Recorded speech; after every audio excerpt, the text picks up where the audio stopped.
Yes, oo, pipicturean ko yung passbook niya na nandun yung 10 million niya na hindi naman namin nagalaw. Then yung mga resibo dun sa ano niya, sa tawag dito sa land bank niya. So intact naman yung mga lahat intact. Kung gusto niyang kunin niya. Kung gusto niyang ibenta para maging pera, okay lang, wala nang problema, magagawa naman, pwedeng hanapan ng buyer or whatever, di ba? Yun lang, yun yung ano ko. Mami, bakit isusurrender niyo yung passbook? Saan po? Hindi ko siya isusurrender, no? Sinurrender ko siya doon actually. Saan po? Binibigay ko sa kanya, kay Kaloy. Okay. Yung passbook niya, binibigay, ang gagawin ko doon, di ba? Passbook niya, yun, sa kanya nakapangalan.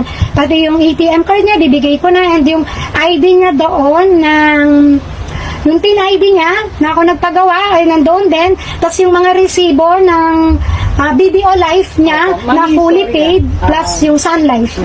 Bakit po